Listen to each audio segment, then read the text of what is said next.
katika uchaguzi huu mapenzi ya Mungu itendeke, ili katika uchaguzi huu viongozi wachaguliwe wenye wako na nia na mpango ya kutekeleza mapenzi ya Mungu juu ya taifa letu la Kenya. Kuna moja inaitwa NCIC, hata inaongozwa na Reverend anaitwa Kobe. Wale wanaotoa lugha za uchafu na matusi wasijaribu kukimbilia wale wako mrengo wetu na wale ambao wanaonekana kama ni politically correct. Wakisema maneno wanaanza kuchambua, what did they mean? Did they mean this? Na watu wa kwetu wakisema kitu mara moja amerukiwa.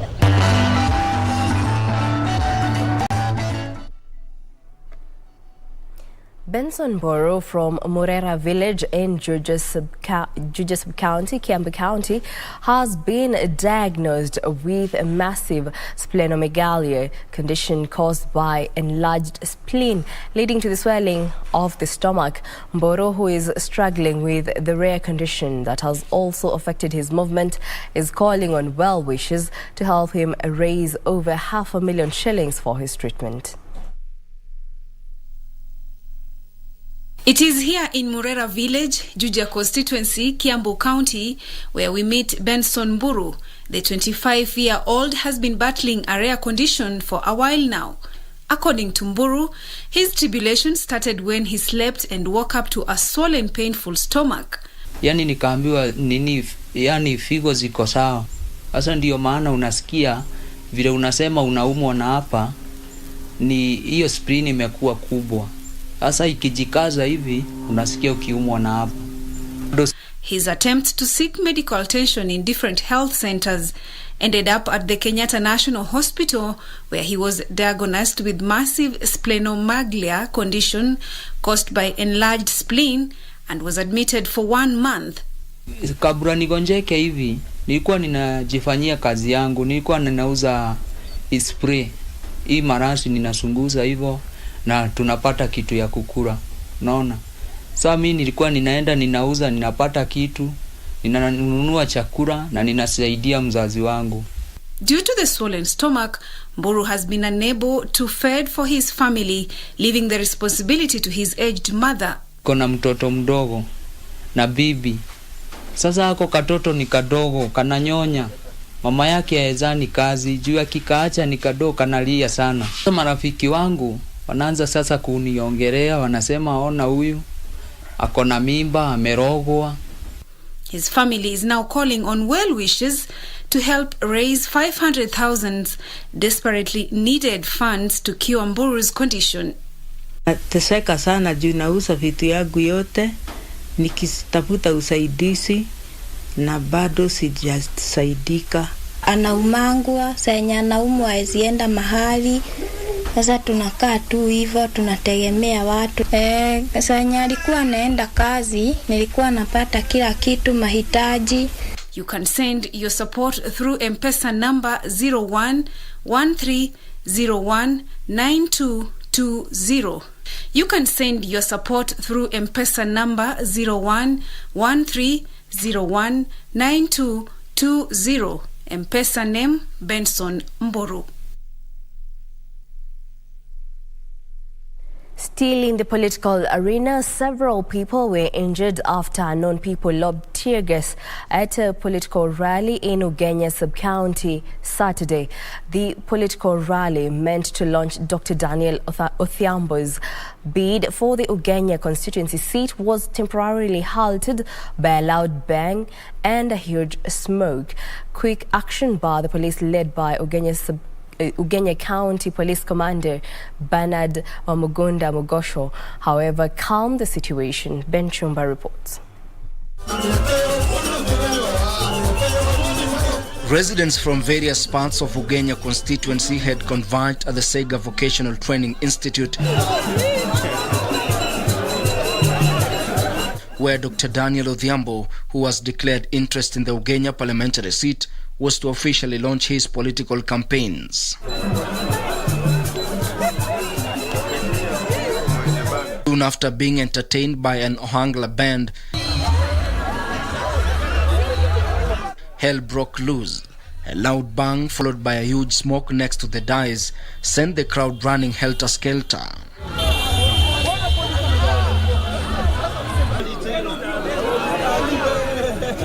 Quick action by police led by Ugenya County Police Commander Bernard Wamugunda Mugocho, however, calmed the situation. It's very different from the one done by the police. Even the way you can look at it. But it's subject to investigation. We are following this matter very closely. Yeah. So let the function go on. They should not fear. We are intensifying patrol around the meeting, the venue. Mogucho said police were in pursuit of the suspects who had sneaked into a homestead adjacent to the venue before lobbing tear gas at the unsuspecting crowd. Very unfortunate. Ambaye ni vijana waine walikuwa na pikipiki. Ndio wametupa hii kitu lakini wametoroka. Lakini kwa askari wanafuata wao. Wakipatikana watashikwa na watapelekwa kotini. Speaking after the incident, Dr. Odhiambo blamed his political rivals for the attack. We want that in Ugenya here we have peaceful campaigns. Yeah, because us we are people who are law-abiding, and anything that we do, we will always consult the security agencies. And the most important thing is that we also must make sure that the lives of our citizens and the Ugenyans are safe wherever they are. Ben Chumba, Lunchtime News. Prisoners in Bomet have been encouraged to take advantage of their time behind bars to gain knowledge that will be vital in reintegration back to society once released. Bomet Governor Hilary Barchok urged the society to embrace those who have reformed and served their term. The government has been undertaking prison reforms that will be key in the reintegration journey of prisoners back to the society once they serve their time. Some of the reforms include offering courses to the prisoners on masonry, tailoring, carpentry, hairdressing and barbering, among others. In Bomet County, area boss Hilary Barchok has donated short course equipment to Bomet Prison, including sewing machines, masonry equipment and hairdressing equipment to boost the efforts of instilling skills to the detainees. Barchok urging them to take advantage of the time they are in prisons to gain knowledge to enable them cope with life after prison. Ingawa tuko hapa miezi 3 ama mwezi moja hata mwaka moja, tutumie hiyo wakati iwe wakati wa kupata skills. So tukitoka nje tuwe productive, kusaidia mafamilia zetu na kusaidia jamii. The governor further urged the society to embrace those who have reformed once they are released. Nancy Okwari, Lunchtime News. In other news, Muslim clergy in the country, in partnership with the Egyptian embassy in Kenya, are calling for more vigilance in dealing with drug abuse among teenagers. Speaking at the Jamia Mosque in Kajiado, the leaders noted that drug abuse was a cause for concern among youth aged 10 years and above, with peer pressure identified as a catalyst. They have called for concerted efforts between schools, government and religious institutions to combat the vice. Miaka 13, miaka 14, miaka 15 anaweza kutumia mihadarati na anajua kutumia mihadarati. Kesho hatutakuwa na taifa. Kesho hatutakuwa na wananchi. Kesho hatutakuwa na nchi yetu tukufu ya Kenya kwa sababu ya matumizi mabaya ya mihadarati. So taifa, serikali yetu ya Kenya yafaa kujua njia gani hii mihadarati inaingia ndani ya nchi yetu tukufu na waweze kuziwia kwa nguvu zote. Now on health matters, as the world marks the International Condom Day, youths have been challenged to take control of their sexual health by engaging in proper use of preventive measures to curb the spread of HIV infection. Every year on February 13th, International Condom Day seeks to remind the public that condoms prevent sexually transmitted diseases and unwanted pregnancies. Speaking in Mombasa while engaging groups of youth on proper use of condoms, May Nyagodi Prevention Programs Manager at AIDS Healthcare Foundation, says there has been a surge in new cases of HIV infection and sexually transmitted diseases among the youth since the onset of COVID-19. Coast Regional Coordinator, National AIDS Control Council, Omar Mwanjama, noted there has been an acute shortage of condoms in the country, hence those supplied by the government do not meet the demand. The International Condom Day is marked on 13th February every year.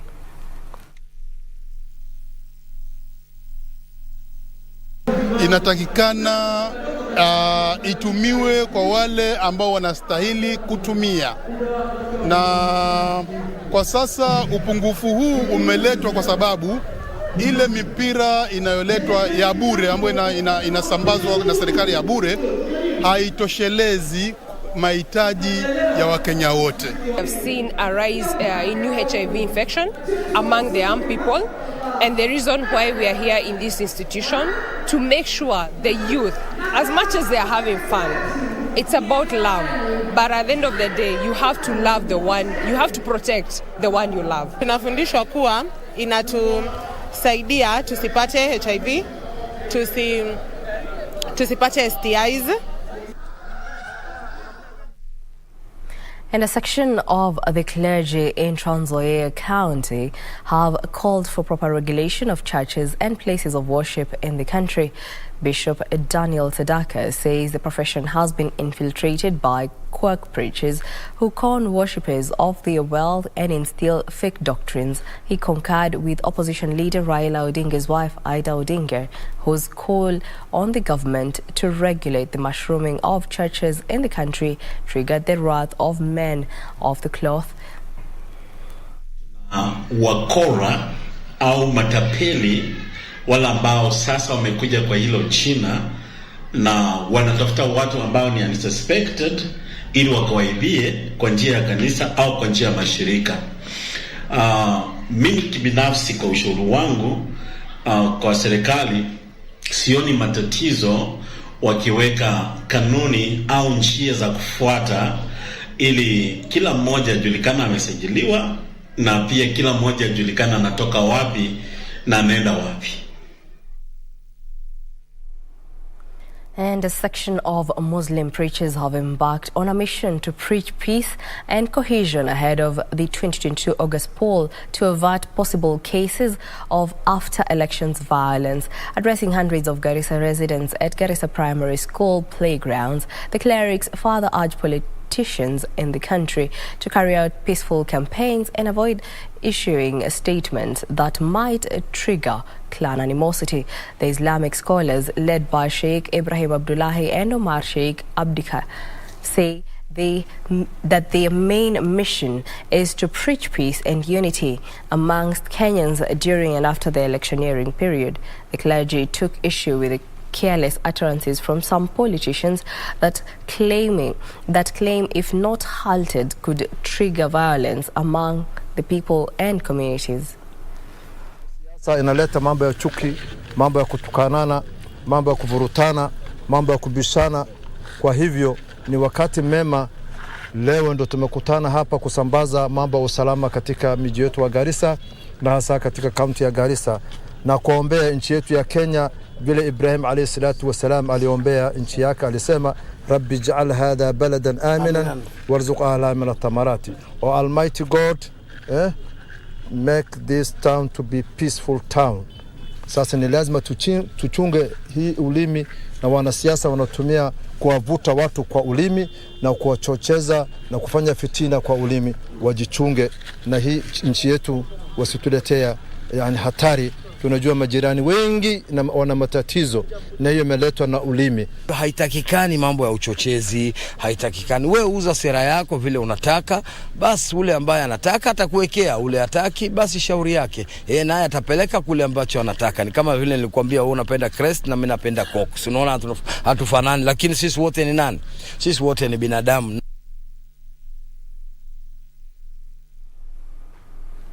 Well, that report brings us to our first break here on Lunchtime News. Don't go too far, we still have more news coming up.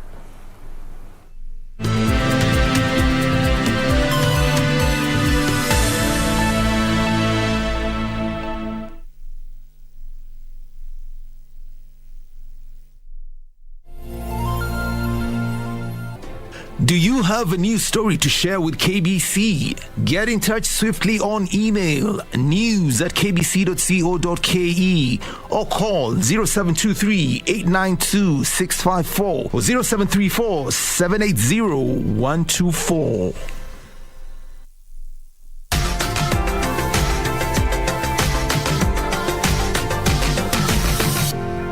On this week's episode of Your Health, we speak with cancer survivors who will help us unpack the whole issue of the gap in caring for cancer patients in Kenya. We went into the doctor's room and they brought the news like, this is the results, we found this and this. Your son has something called osteosarcoma.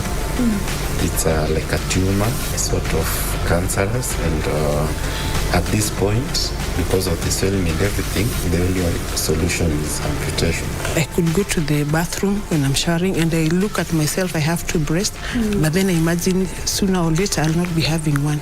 My mom was ailing from throat cancer. So at least you are aware that cancer exists. Yes. Yeah. And what we had seen from our mom, I think I was not ready for it.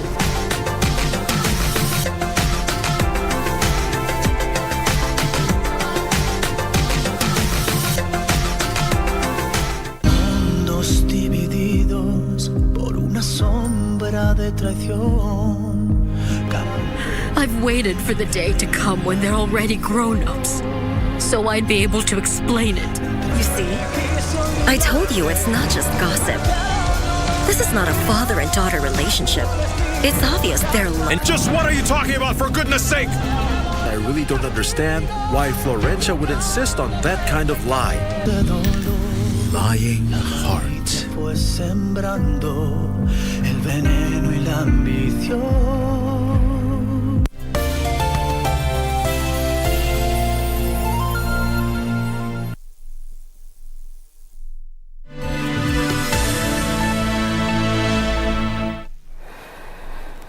Welcome back. Now let's proceed. Ukambani governors say they will do everything possible to mobilize their electorate in support of the Azimio la Umoja political movement. Governors Alfred Mutua of Machakos, Kivutha Kibwana of Makueni and their Kitui counterpart Charity Ngilu stated that Azimio la Umoja has the best chances of forming the next government. Politicians from Ukambani region, led by its three governors, have endorsed ODM leader Raila Odinga to succeed President Uhuru Kenyatta. The leaders said as a community they will unite with the intention of backing one presidential candidate. Wakati tulipigania uhuru katika nchi yetu ya Kenya, tulipigania uhuru ndio tuweze kula matunda ya uhuru. Na sisi tunajisikia kwamba tumekuwa tumetengwa kidogo kando, hatujakula matunda ya uhuru kama vile inavyopaswa. Tumechukua nje ya serikali kwa muda, lakini hivi sasa tunataka tule matunda ya uhuru. We shall be together, ndio tutambulike, ndio hao watu 500,000, 1/10 of the population of Kenya, 2.3 going to 2.5 because of the new registration of voters. In actual fact, those voters sasa, kwa sababu tumesema njia ni Azimio na tunaendelea pia kuzungumza na watu zaidi, hizo votes are deciding votes. The leaders also criticized Wiper leader Kalonzo Musyoka of distancing himself from Azimio, which they say was gaining popularity in the region. There is no wait and see. I think clearly we now know that 5 months to general elections, having been out of government for the last 10 years, all of us in the community want to be in the next government. And anybody who is still waiting, then that person does not see where the next government is going to be. Elsewhere, National Assembly Speaker Justin Muturi says he will deal firmly with all leaders implicated in corruption if he is elected president. Muturi insisted that decisive action needs to be taken against perpetrators in order to eradicate graft. Hizi vitu za mirengo hii mnasikia siasa hizi yetu ya Kenya, ni lazima sisi wa Kenya wenyewe tuamue, and we must make up our minds. Kama hatutaki kuendelea kama nchi, basi tuende kwa hiyo mirengo. Lakini kama Tunahakika tunataka kutengeza nchi ambayo kila Mkenya anajisikia kwa huru, maslahi yake yanatizamwa vilivyo. We really must do a break with these common names. Na tuseme hizo mirengo zote tumekataa, yote ni takataka. Saturday's move by Isiolo women representative Rehema Jaldesa to ditch Deputy President William Ruto's camp and join Azimio la Umoja movement has met harsh criticism from a section of leaders from the region. Addressing a meeting that brought together elders and opinion leaders from the Ameru and Turkana communities in Isiolo, former Education Chief Administrative Secretary Mumina Bonaya told Jaldesa to review her stand. Excellency Uhuru Muigai Kenyatta anajua marafiki zake, anawajua na majina, amewaamini na kazi yake mbeleni, akawaweka katika Land Commission, akawapatia kazi ya kukaa kwa cabinet kama sisi. Kwa hivyo anajua ni nani anafaa kusikiza.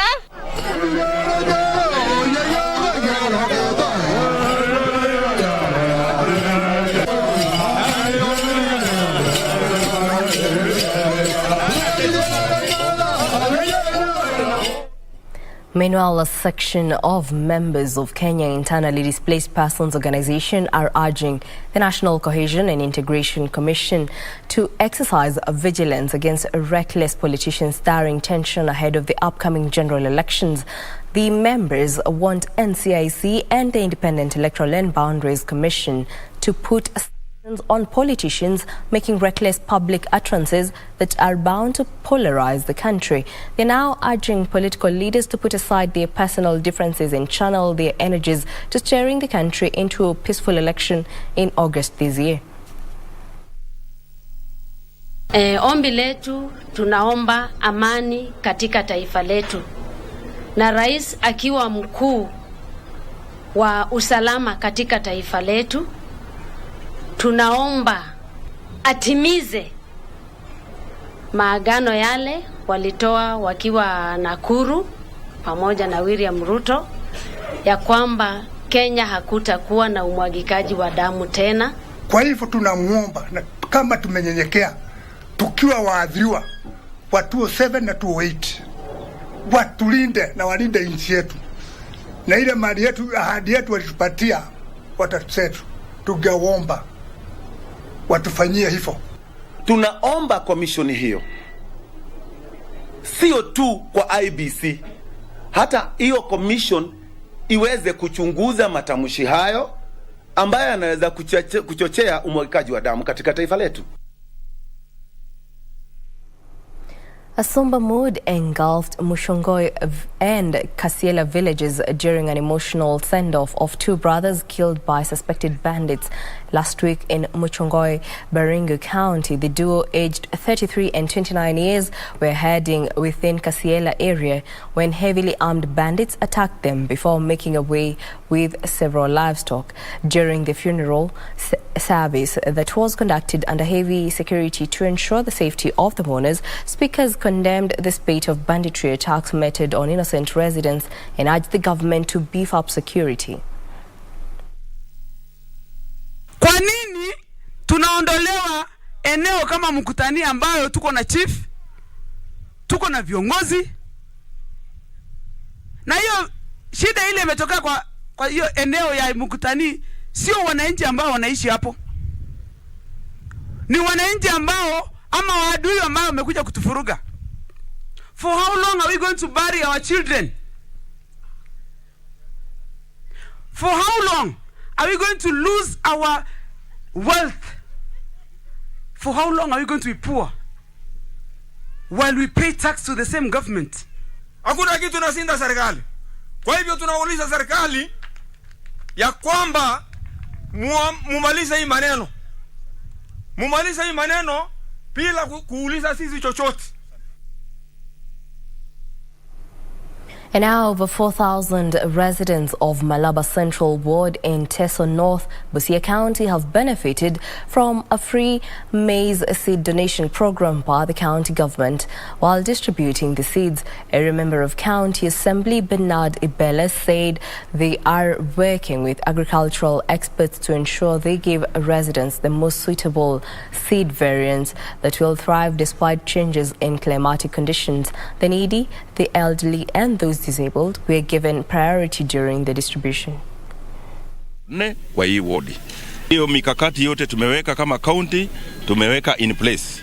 Na kuna budget imetengwa ya kupatia wananchi training. Hata ukiangalia hii mahindi ambayo tumewaletea leo, it is just because of the advice of the experts. Faika na mahindi ya kwenda kupanda uzuri, tena shamba nimeshatairisha iko tayari. Na mvua pia ile ya kutosha, ambaye mahindi hii haitakawia chini, itamea haraka. Now, in other news, we'll cross over to Homa Bay County, where the Azimio La Umoja team is currently on the ground as they grace the official declaration by Homa Bay Women Representative Gladys Wanga's intent to vie for Homa Bay gubernatorial seat. And among the leaders in attendance is Kitui Governor Charity Ngilu. Other elected women leaders include Samburu East legislator Naisula Lesuda. At the same time, former Nairobi Speaker Beatrice Elachi is in attendance. Wajir Women Representative Fatuma Gedi are also among those in attendance.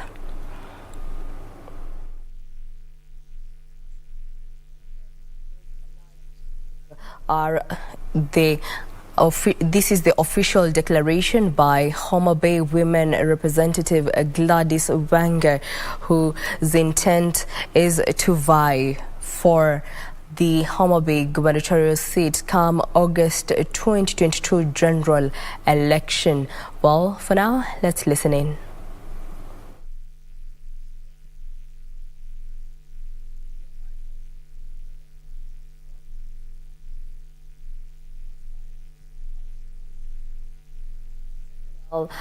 We shall be bringing you a comprehensive bulletin later on in our subsequent bulletin. For now, we take a look at matters sports.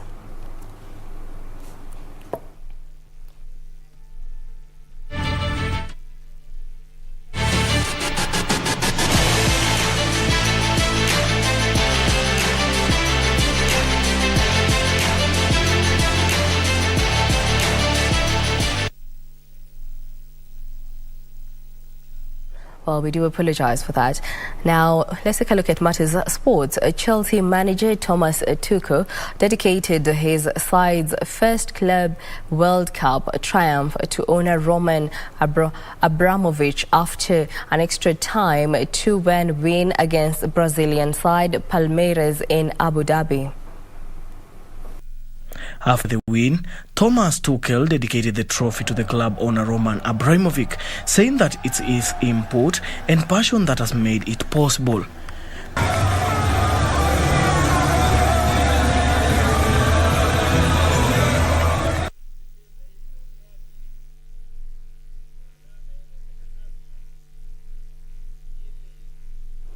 Liverpool will be looking forward to secure a win which will see them cap the gap between them and league leaders Manchester City to 9 points when they travel to take on Burnley at Turf Moor. Meanwhile, Raheem Sterling scored a hat-trick as Manchester City increased their lead at the top of the Premier League to 12 points with a victory that keeps Norwich in the relegation zone. Surely they'll be taking all 3 points from this one. Well, that brings us to the end of our bulletin this afternoon. Thank you for choosing Lunchtime News. For more news, check out our website at kbc.co.ke. My name is Jackie Wambiru and our sign language interpreter is Byron Abuli. Enjoy the rest of the Sunday.